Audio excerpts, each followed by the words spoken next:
Let's talk about self-massage with the calves.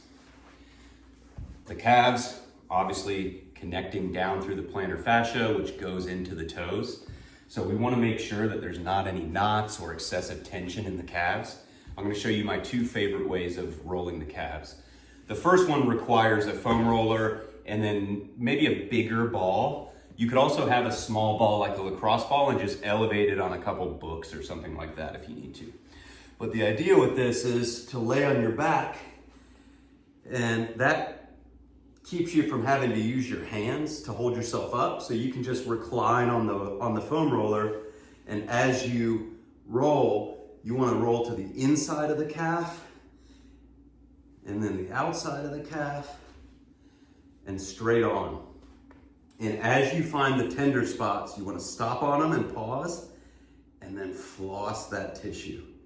So I'm flexing my ankle, I'm pumping the brakes. You can also potentially flex and extend the toes, spread the toes out wide, extend, flex, and that's gonna help alleviate those knots. And then you find a little inner position again, change it up a little bit, and floss the tissue there. So you spend as long as you need to with that. And sometimes, because we're dealing with the bottom of our leg, there may not be enough pressure on it. So if you find that tender spot, you can always bring your hips down to the ground and then just add your other leg on top to increase the difficulty or the intensity that you're feeling that release. The other way that I like to do this is a little more hands-on.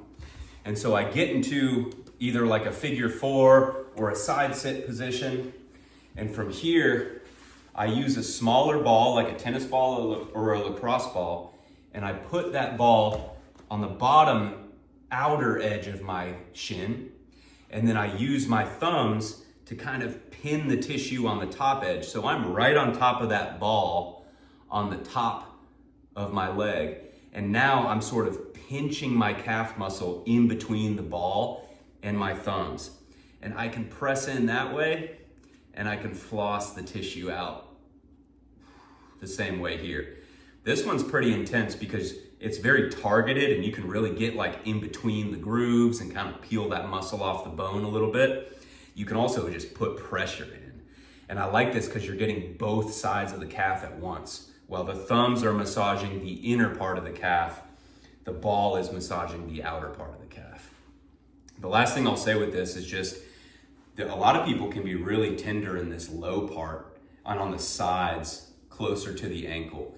So it might, in the beginning, you might spend a lot of time in the calf. It's a pretty intricate system of muscles for what it is. So we all think of rolling kind of the meat of the calf, the gastrocnemius, but down lower, there's also the soleus, and there's the like kind of peroneus muscles on the side that are more stabilizers. So really explore, and you might find a lot of tenderness in the beginning, but that's okay.